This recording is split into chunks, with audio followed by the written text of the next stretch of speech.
I'm just going to ask you straight away, because Jeff left us with the key question that we're trying to ask here, or the key question that we're trying to answer here, which is around how do we mainstream this stuff? How do we get more people to notice it? And when we were having a conversation beforehand, we realized that actually story and narrative comes into this in terms of selling and how we talk about this work. And so Ella, Filiz, and Millie all work in different sectors, different fields, different cultures, different countries, but they have something that brings them together, and that's the challenge of communicating this stuff in big institutions. So Ella, why don't we go straight to you, and you tell us what stories, narratives, systems change looks like in the work that you do. Great. Well, it's wonderful to be here. Thank you for hosting us. So I work in the UK, and I spent the first part of my career working in international development overseas, and came back from that experience convinced of two things: of the importance of working systemically and of the importance of working with culture. And I'm someone who's always had these two strands to my work. So I work as a screenwriter for film and TV, and I work in the field of systems innovation and have co-founded two organizations, the Point People, which works on systems innovation across sectors, and the Comms Lab, which particularly focuses on the advertising industry and how we can support systemic transformation within advertising so that it works better for people and the planet. And so there is this saying about story, that story is to human like water is to fish. So it is the thing that surrounds us that is invisible to us. We cannot see the stories that rule our lives, and they are so powerful. And just as water is essential for the survival of fish, so it would seem that story is essential for the survival of human civilization. We would not be able to live together in large groups without the existence of story. It is the most kind of potent and ancient of technologies. And, you know, it does all these different things. So it enables us to cohere into communities. It enables us to create meaning out of patterns. It enables us to communicate values and norms across generations. And it enables us to access the emotional part of our brains, which is really where we make most of our decisions. And yet, in the world of innovation, story has a very kind of soft, fuzzy association. It's like you do the real work of innovation, and then you tell some nice stories about it afterwards. And I feel that as a community, we are really missing a trick when it comes to working with narrative. Because like whatever issue you are working on, whether that is girls in science, whether that is international development, whether that is the finance sector, every single person you speak to will already have a story, possibly like multiple and contradictory stories about the issue that you are working on. You are never going to be creating an intervention on a blank slate. Instead, you are going to be wading into a seething mess of stories. And if we don't start to understand how to work with narrative, it will work against us. Because what narrative and culture is, it's the soil into which all of your innovation interventions are going to be planted. It is the operating system. If we want to mainstream social innovation, we have to start working with culture more. And so that's where my work is focused right now. So I'm working with donors and philanthropists to help them understand how you work with narrative, with CSOs to build their capacity, but then also kind of messing around in this space of popular culture. So really, to the earlier discussions, really looking at how do we work with popular culture, not just about communicating innovation, but actually about how do we work on a level of values, because that's what story does. Story is how we understand values. And so if we want to have more value in terms of impact, we have to work at the level of values. And that means, I think, we have to take narrative and story into the core of what we do and not see it as a kind of nice, fuzzy add-on that we do at the end of the real work. Thank you, Ella. What a great way to get this conversation started. And I will ask you as well to think of the next 2 sessions, the next 2 conversations as basically the same conversation. Because actually, incorrectly, this is the hardware of social innovation. So we've named the next session slightly incorrectly because this is the real stuff, right? Thanks, Ella, for kicking us off. We'll come back to you in a second. But Filiz, why don't you just give your perspective on this? So, almost good afternoon, and thank you for having me. I'm an organizational psychologist by training, and for me, stories are about agency. Agency is the degree to which a person believes they can change their life. And what we want to try to do in all of our different roles in the social sector is always about empowerment and trying to increase that agency. When you increase someone's feeling about their own power to change their lives, you increase their perceptions about the power they have to change other lives and the world around them. And I think stories are about agency. I love what you said about this space and the psychological aspect of stories, and picking up from there. I think throughout my work, and I can divide that up into kind of 3 major headings. The first part of my life after the organizational psychology and management consulting bit was just to prepare me, I guess, for everything I would do after. I worked a lot with 3 groups. One was the government, to convince them that we needed more enabling environment for NGOs, and we worked a lot with TÜSEV on changing the associations law in Turkey. And that was about agency, about really creating a space where other people could believe that they could make a difference, but in creating an environment in which organizations could operate. The second was working with the Sabancı Foundation and bringing grant making to a foundation in Turkey, which is a new practice for Turkish foundations. And that was about encouraging foundations with wealth to share that wealth with community groups and other NGOs that don't necessarily have access to that, and then sharing those stories to encourage others to inspire change at the local level. And the third is what I'm doing at the present, which is the founding director of something called Esas Sosyal. It's the social investment arm of the Sabancı family, Ali Sabancı, Emine Sabancı Kamışlı, and their family.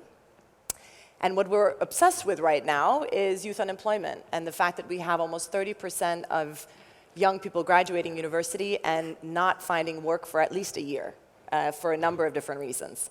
And there it's about telling stories to encourage their agency about hope and the fact that if others can do it, they can do it too, and making the marketplace a bit more sensitive to their needs. So I think that in that sense, stories, they're not underrated, but I don't know that they're necessarily very well curated. And so that would be my point, my takeaway for this first bit of the conversation is we're maybe overemphasizing stories without emphasizing enough the importance of curation.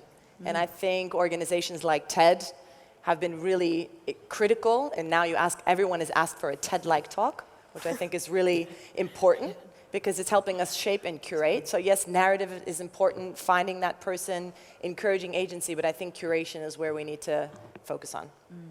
Thanks, Filiz. Those are some great opening points that lead really well onto the conversations that we've been having off stage.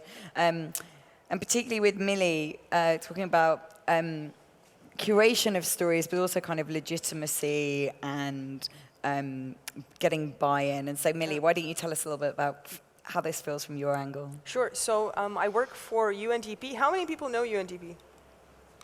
Wow, that's pretty impressive. That doesn't happen that often in outfits that I talk to. So innovation agenda is fairly young in UNDP. It's about 7 years old. And when we set it up, we looked at what others have done in hope to learn from those who are smarter than us. And what we realized is that a lot of the development organizations really centralize their innovation work in headquarters or regional hubs. And to us, that felt rather wrong, because the innovation was set up to help the organization and the governments deal with uncertainty. And you can't really manage uncertainty, right? There is no box or taxonomy in which we can put some of the things that the world is dealing with, the AI, the blockchain, all of these things that we're having to deal with. So we made a decision to put innovation work close to the field because we thought the only way to engage with uncertainty is through stories. And those stories come from people who are closest to the problem and closest to the field, and those stories, as Ella said, were, for all intents and purposes, invisible to our own organization, and we needed them to percolate up so they can inform the way that we work with innovation.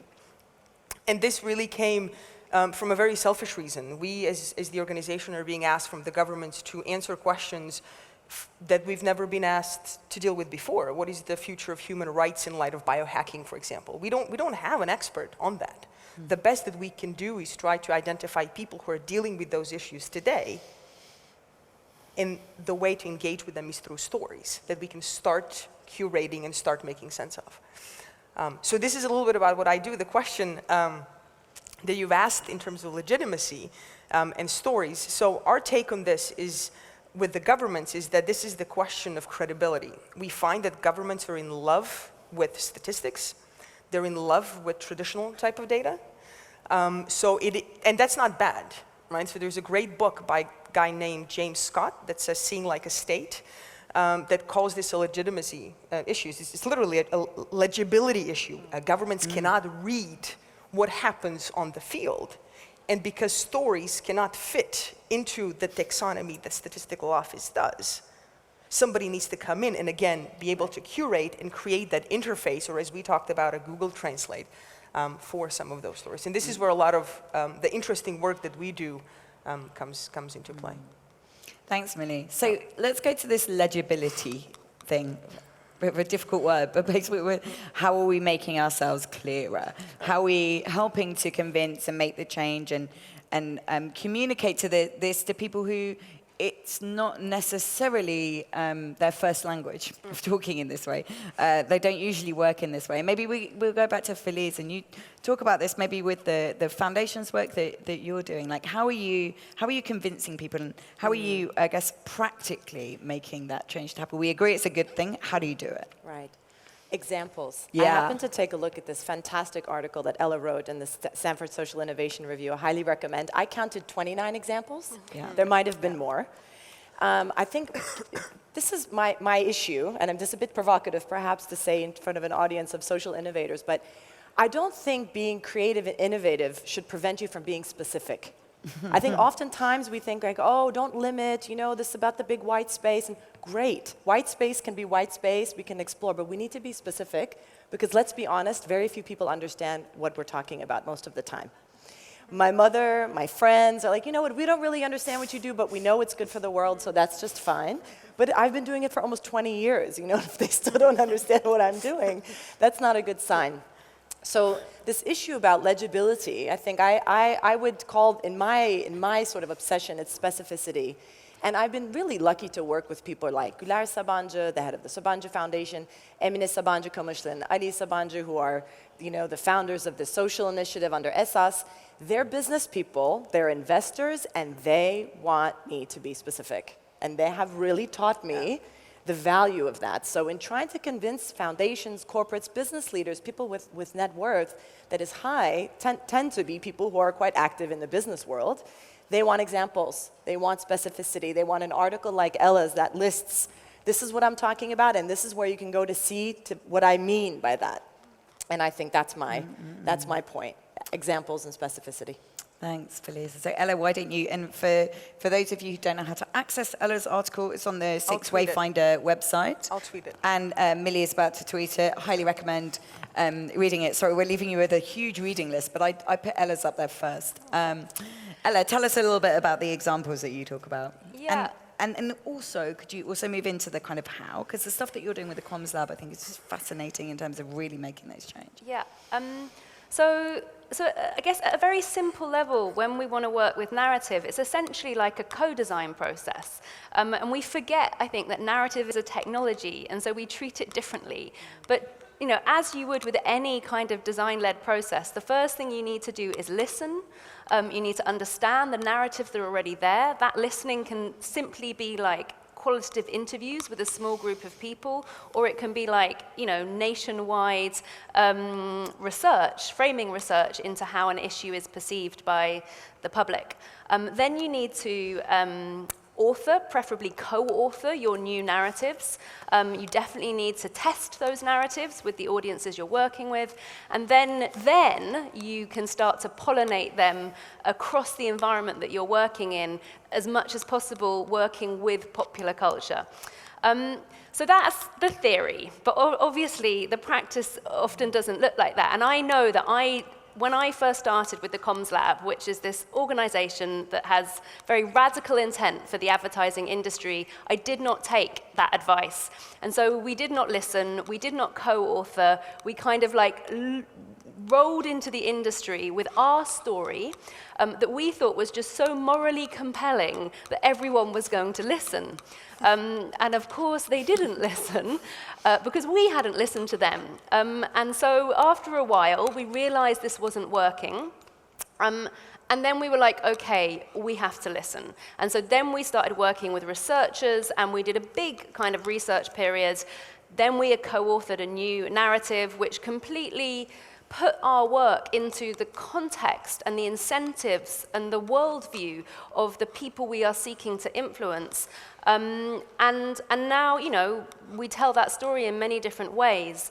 And so I think, it's easy to sit on a stage and talk about this work. And in practice, it isn't easy. It's messy. You're working with narratives is messy, which I think is why lots of people try and avoid it. But what we're seeing with the advertising industry is that, I guess it's a point that someone made earlier on, that making small tweaks in how you define the purpose of a system can have a huge impact. And one way that you can make a small tweak is by telling different stories about the purpose of that system. If you want to really have transformative systemic change, like work on the level of the values and goals of that system. And that's what story does brilliantly. Thank you, Ella. It's so interesting that, all the work that we do as well with Sixers, when we're working across sectors all the time. And so not only do we have to be really conscious of this, we have to change it according to who we're talking to. Because this idea of listening, I think, is something that we're generally not very good at, and we assume the other people are just not listening to us, but actually we're not listening to them. If they're not understanding, it's our fault, not theirs. Millie, how do you do this then in a government situation? How do you Google Translate? Google Translate. So one of the things that really stuck out, you mentioned the agency. So what we find from stories is those people who are best equipped with insights and assets to solve a problem don't really have the agency to do so. And we find that being able to put together a good story can help provide that agency. And that story, in our case, comes from a number of different sources, and I'll give you just one example. In Albania, we've been advocating quite a bit about investment in sustainable tourism. Under the context that sustainable tourism pays better overall, planet, people, profit, all of it.